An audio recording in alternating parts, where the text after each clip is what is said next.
السلام علیکم ناظرین، میں ہوں آپ کا میزبان خالد جمیل اور آپ دیکھ رہے ہیں پروگرام مقدمہ عوام کا۔ ناظرین، پاکستان میں معاشی، سیاسی اور آئینی بحران دن بدن گمبھیر ہوتا جا رہا ہے۔ ایک مسئلہ سر اٹھاتا ہے اور دوسرا جو ہے کہ اس سے بڑا بحران جنم لے لیتا ہے۔ پاکستان میں مسائل کو حل کرنے کی بھی جو کوششیں کی جا رہی ہیں ان کے نتیجے میں نئے بحران پیدا ہو رہے ہیں۔ معاشی صورتحال اس قسم کی ہے، دہشت گردی کے حالات جو ہیں کہ وہ بھی ہمارے سامنے ہیں۔ داسو سے لے کے جی بی سے لے کے پاکستان تربت گوادر تک جو ہے کہ معاملات سارے سامنے ہیں۔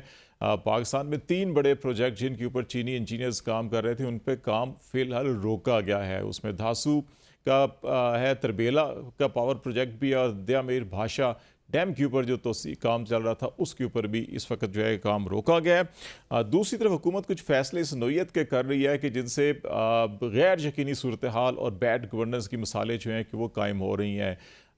جو سی سی آئی ہے، مشترکہ مفادات کونسل، اس کا کام صوبوں کے اندر مسائل کو حل کرنا، اور سب سے بڑا مسئلہ جو ہے این ایف سی اور وسائل کی تقسیم کا ہوتا ہے، اور اس میں وزیر خزانہ ہی نہیں رکھے گئے، وزیر خارجہ اور وزیر دفاع کو اس میں شامل کیا گیا، اور جبکہ جو ای سی ایل کی کمیٹی یا ہوتی ہے اس میں سب سے زیادہ کام وزارت داخلہ کا ہوتا ہے اور اس میں وزیر داخلہ ہی شامل نہیں ہے۔ اور پھر سب سے بڑا مسئلہ اس وقت پاکستان کے اندر جو گورننس کے ساتھ ساتھ جو جوڈیشل سسٹم ہے، نظام عدل، نظام انصاف ہے، اس کے اوپر بڑے سوالات ہیں۔ اور اسلام آباد ہائی کورٹ کے ججز نے ریسنٹلی 6 ججز نے جو خط لکھا چیف جسٹس آف پاکستان کو، اور اس کے نتیجے میں جس طرز کے اوپر اس کو ہینڈل کیا گیا، اور اب ایک ریٹائرڈ جج پر مشتمل تحقیقاتی کمیشن جو ہے وہ کل قائم ہونے جا رہا ہے۔ کیبنٹ کی میٹنگ میں اس کی اپروول لی جائے گی۔ اس سے کیا یہ سارے مسائل اور نظام عدل کے اوپر جو اٹھنے والے سوالات ہیں وہ حل ہوں گے یا مسائل زیادہ گمبھیر ہوں گے؟ یہ وہ سارے معاملات ہیں جن کے اوپر ہم بات چیت کریں گے، اور پروگرام کی حصے میں کر رہے ہیں شعیب شاہین صاحب، قانون دان ہیں، اسلام آباد ہائی کورٹ بار کے پریزیڈنٹ بھی رہ چکے ہیں اور پاکستان تحریک انصاف سے بھی وابستہ ہیں۔ بہت شکریہ شعیب شاہین صاحب۔ ایک طرف یہ قومی معاملات ہیں اور دوسری طرف آپ کی جماعت جو سب سے بڑی جماعت ہے اور جس پہ سب سے زیادہ عوام جو ہے کہ ووٹ بھی اسی کو دیا تھا، اور انحصار بھی اس پہ کر رہے ہیں کہ شاید وہ اس قسم کا کوئی مومنٹم بنائے گی کہ وہ پریشر کریٹ کر سکے ان تمام کوارٹرز کے اوپر ان معاملات کو ٹھیک کرنے کے لیے۔ وہ پریشر شاید نظر نہیں آ رہا گراؤنڈز کے اوپر، اور بہت سے لوگ آپ کے اپنی جماعت کے بھی، آپ کے اپنے کارکن بھی اس کے اوپر جو ہے کہ برسر عام جو ہے کہ وہ گفتگو کرتے ہوئے دکھائی دے رہے ہیں کہ تحریک انصاف شاید وہ ابھی تک اسٹریٹجی نہیں بنا سکی جو 8 فروری سے لے کے ابھی تک بنانی چاہیے تھی، اور اس کے اوپر عمل شروع ہو جانا چاہیے تھا۔ دیکھیں، میں سمجھتا ہوں کہ ظاہر ہے وہ ایکسپیکٹیشنز شاید ان کی وہ پوری نہ اتری ہو ہماری لیڈرشپ، لیکن ایک بات تو طے ہے کہ آج پوری عوام، پوری قوم عمران خان اور ان کے بی این اور ان کی پارٹی کے ساتھ کھڑی ہے، اور لوگوں نے 8 فروری کو فیصلہ دے دیا، بشمول میری یہ اس کانسٹیٹوئنسی ہے جہاں آپ کا دفتر ہے، یہ سارے بلکہ 100% میڈیا آفسز جہاں ہیں، انٹرنیشنل میڈیا پورا سب نے دیکھا کہ 1,05,000 ووٹ لے کے میں جیتا ہوں، 50,000 سے کم جس نے ووٹ لیے اس کو اٹھا کے جتا دیا گیا۔ یہ تو ہے ہمارے پورے پاکستان کا یہ جو حکومتیں بنانے اور بگاڑنے اور کٹ پتلیوں کو مسلط کرنے کا طریقہ ہے واردات۔ اور جہاں تک آپ جو آج جو پچھلے 3 دنوں سے چل رہا ہے وہ تو اس نے سونے پہ سہاگا کر دیا، یعنی جن لوگوں نے اس ملک کے بچوں کو پڑھانا تھا، اس محب وطن مختصر طبقوں نے اور حلقوں نے اور اداروں نے، انہوں نے اٹھا کر کے ووٹ چوری شروع کر دیے، اور سب سے بڑھ کر یہ کہ اپنے پاکستان کے نظام انصاف پہ حملہ کر دیا، جس کے اوپر تحقیقات بہرحال سٹنگ ججز سے کرانی چاہیے تھی۔ جو اعلامیہ جاری ہوا یا جو فل کورٹ کا منٹس ہیں وہ بھی ابھی سامنے تو نہیں آئے، لیکن اعلامیہ ضرور جاری ہوا ہے۔ جو کمیشن بنا ہے ایک ریٹائرڈ جج کا، مجھے بتائیں سٹنگ ججز کی فیملیز کو یا ان کو تو تحفظ حاصل نہیں ہے، ایک ریٹائرڈ جج کو کیا تحفظ حاصل ہوگا؟ پھر ایگزیکٹو کے ذریعے بننے والے کمیشن کس کو رپورٹ کرے گا؟ وہ اسی ایگزیکٹو کو کرے گا جو اپنے آپ کو اسٹیبلشمنٹ کی آنکھ کا تارا کہتا ہے، جن کے خلاف یہ سب کچھ ہو رہا ہے۔ وہ اگر شہباز شریف نے جو کہ فارم 45 کی پیداوار ہے، کٹ پتلی ہے جس کو ہم تسلیم نہیں کرتے، وہ اگر اٹھ کے اس کا فیصلہ کرے گا کہ یہ رپورٹ پبلش بھی کرنی ہے یا نہیں کرنی، تو کیا پھر ان کو انصاف ملے گا؟ دیکھیں، یہ منصف جنہوں نے لوگوں کے 25 کروڑ عوام کے حقوق کا تحفظ کرنا ہے، ان کے اپنے حقوق محفوظ نہیں ہیں۔ تو مجھے بتائیں کہ یہ کیا کوئی ملک مجھے بتا دیں ترقی کر سکتا ہے؟ وہاں معاشی استحکام آ سکتا ہے؟ کیا پولیٹیکل استحکام آ سکتا ہے؟ نہیں آ سکتا۔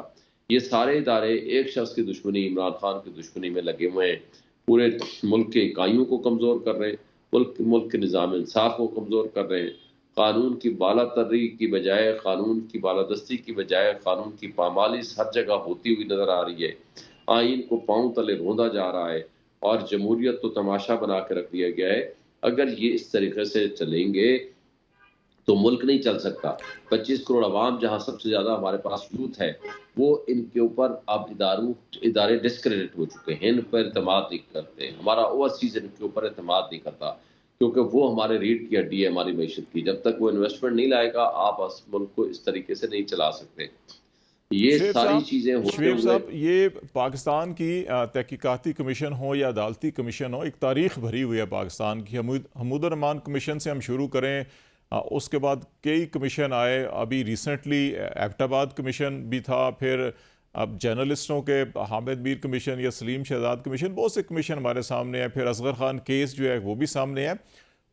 سرونگ ججز کے سپریم کورٹ کے ججز کے اوپر مشتمل جو کمیشن ہے، ان کی ریکمنڈیشنز، ان کی کنکلوژن اور ان کے عدالتی فیصلے موجود ہیں۔ اگر ان کے اوپر بھی عمل نہیں ہوتا تو پھر آپ کیا توقع کر رہے ہیں کہ ججز کے خط کے اوپر یہ تحقیقاتی کمیشن، چاہے وہ سرونگ ججز کا بھی ہو، وہ کتنا فروٹفل ہوگا، نمبر ون؟ اور نمبر ٹو، جو اس خط کے اندر پریئر کی گئی ہے وہ تو جوڈیشل کنونشن کی گئی تھی کہ چاروں صوبوں کی ہائی کورٹس کے ججز کو بلایا جائے اور ادھر دیکھا جائے کہ ان ہائی کورٹس میں بھی کیا ایسے معاملات ہیں، اور پھر کوئی میکنزم بنایا جائے۔ اس طرف تو شاید کوئی بھی نہیں کیا۔ یہی تو امپورٹنٹ بات ہے، یہی تو ہم یہ کہتے ہیں کہ فل کورٹ بیٹھے، فل کورٹ ان کیسز کو سنے، ان کی ساری ایویڈنسز لائیں، ان کو کٹہرے میں لایا جائے جن کے خلاف یہ وٹنسز یا کمپلینٹس آئی ہیں، اور اس پہ باقی جو عدالتیں ہیں، جو ہماری اسلام آباد کی لوور جوڈیشری ہے، لاہور ہائی کورٹ ہے، پشاور ہائی کورٹ ہے، سندھ ہائی کورٹ ہے، بلوچستان ہائی کورٹ ہے، وہاں جو واقعات ہوئے ہیں ان سب کو سنا جائے، ہر ایک کا انٹرویو کیا جائے، جس کے پاس جو ایویڈنس ہے وہ سامنے لائی جائے، تاکہ فیوچر میں ٹرو سینس میں انڈیپینڈنس آف جوڈیشری کے کانسیپٹ کے مطابق آئین کی بالادستی کے لیے اس پہ کام کیا جائے۔ اور اگر یہ نہیں ہوگا تو پھر نہ تو آپ کا انصاف کا نظام قائم ہو سکے گا، نہ آئین کی بالادستی ہوگی، نہ قانون کی حکمرانی ہوگی۔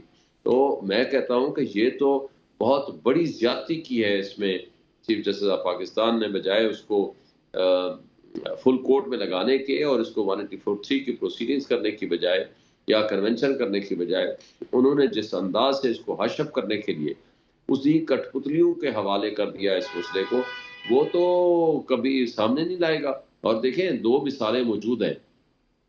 میمو گیٹ کی جوڈیشل کمیشن بنا تھا، وہ بھی سپریم کورٹ نے بنایا تھا۔ دوسرا جوڈیشل کمیشن جو بنا تھا، آپ کو یاد ہوگا کوئٹہ میں جو وکلا شہید ہوئے تھے، وہ بھی سپریم کورٹ نے بنایا تھا، اور دونوں کی سربراہی اس نے قاضی فائز نے کی تھی۔ اور تیسرا آپ کو بتائیں، آڈیو لیکس کے حوالے سے جو پچھلے سال کمیشن بنا تھا، اس کی بھی سربراہی قاضی فائز صاحب، یعنی سٹنگ جج آف دی سپریم کورٹ، اور دو سابق جسٹسز، موجودہ جسٹسز، سابق نہیں، ان کو ساتھ شامل کیا گیا تھا۔ مگر یہ تو میٹر فل کورٹ کا بنتا ہے۔ 6 معزز جج صاحبان، یعنی 90% آف دی اسلام آباد ہائی کورٹ ایک لکھ کے دے چکی ہے آپ کو، اور آپ اس کو اٹھا کر کے کسی ریٹائرڈ جج کے حوالے کر رہے ہیں۔ یہ تو اس ایشو کو دبانے کے مترادف ہے، اس کو ہش اپ کرنے کا مترادف ہے، اس پہ مٹی ڈالنے کا مترادف ہے، مٹی پاؤ والی کہانی شروع ہونے اچھا، والی یہ ہے۔ ایسا کیا ہوگا؟ بہت ممکن ذاتی اور بعض ظلم ہے۔ لوگ، شعیب صاحب، بعض لوگوں کا یہ خیال ہے کہ کیونکہ یہ کمیشن کا جو قیام ہوگا، یہ تو ایکٹ آف پارلیمنٹ کے تحت، جو انکوائری کمیشن ایکٹ ہے اس کے تحت ہوگا، لیکن جو ہائی کورٹ یا سپریم کورٹ ہوتی ہے وہ تو کانسٹیٹیوشنل کورٹس ہیں، تو کیا ایک ایکٹ آف پارلیمنٹ کے نتیجے میں قائم کمیشن جو ہے وہ کانسٹیٹیوشنل کورٹ کے ججز کو سمن کر سکے گا؟ اس کے اندر اگر وہ بیانات آتے ہیں تو اس کے اوپر جرا بھی ہو سکتی ہے، اس کے اوپر کاؤنٹر چیزیں بھی ہو سکتی ہیں، تو کیا ججز اس میں پابند ہوں گے پیش ہونے کے؟ اگر وہ پیش نہیں ہوتے تو پھر یہ ارریلیونٹ نہیں ہو جائے گا کمیشن؟ جی دیکھیں، بڑی اہم بات آپ نے کی ہے، یہی تو میں کہنے لگا ہوں کہ جو سپریم کورٹ، ہائی کورٹ یا سپریم کورٹ کے جو سپیریئر جوڈیشری کے جو ججز ہیں، ان کو امیونٹی حاصل ہے۔ وہ اس طرح انڈیپینڈنس آف جوڈیشری کے کانسیپٹ کے تحت ان کو سول، وہ جو دوسرے کمیشنز ہوتے ہیں جو ایگزیکٹو سائڈ کے بنتے ہیں، ان کے پاس سول جج کی پاورز ہوتی ہیں، تو سول جج کی پاورز والے جو جج ہے، جو کمیشن ہے، وہ ہائی کورٹ کے ججز کو کس طرح طلب کرے گا اور کس طرح ان کو بلائے گا اور کس طرح ان کی اسٹیٹمنٹ لے گا. لیکن جو سپریم کورٹ اگر کرے گی، سپریم کورٹ کی سربراہی میں ہوگا، تو ان کے پاس ایک چیز، اس کا امپیکٹ بھی آئے گا اور اس ججمنٹ کو یا اس فائنڈنگز کو، ان ریکمنڈیشنز کو امپلیمنٹ بھی کر پائیں گے. تو میرا خیال ہے کہ اس میں بہت بڑی غلطی کی ہے انہوں نے. اس میں غلطی نہیں کی، یہ جان بوجھ کے اس کو اس ایشو کو کمزور کرنے کی کوشش کی ہے. شعیب صاحب، ایک اور جو بڑا اہم آپ پہ یا آپ کی جماعت پہ کہہ لیں، آپ کا لیگل جو حصہ ہے پارٹی کا بڑا مضبوط ہے. آلموسٹ آپ کی ساری پارٹی اس وقت لیگل فرٹرنیٹی کے ہاتھوں میں ہی ہے. بیرسٹر گور صاحب ہوں، آپ ہوں، سلمان اکرم راجہ صاحب ہوں، لطیف کھوسہ، حامد خان، بڑے نام ہیں یہ. لیکن لیگل فورم کے اوپر دو بڑی چیزیں ایسی تھیں جن کے اوپر آپ اپنا کیس بڑا بلڈ کر سکتے تھے. کمشنر راولپنڈی کا بیان، اور اس کو 1.5 مہینہ ہو گیا، وہ خود لاپتہ ہیں. ابھی کسی کو نہیں معلوم وہ کدھر ہے، کس حالت میں ہے، اریسٹ ہے نہیں اریسٹ ہے، کارروائی ہو رہی ہے نہیں ہو رہی ہے. اور دوسرا یہ معاملہ جو ججز کے خط کا تھا، آپ کا جو انصاف لائر فورم ہے یا آپ کی جو لیگل فریٹرنیٹی ہے، وہ ابھی کوئی ایکٹیو نظر نہیں آ رہی. آپ سمجھتے ہیں کہ ایسے کوئی آپشن آپ کے پاس ہیں ان دونوں معاملات کو لے کر، کہ لیگل فورم کو یوز کر کے اس کو ہائی لائٹ بھی کریں اور اس کو کسی منطقی انجام کی طرف بھی لے کے جائیں؟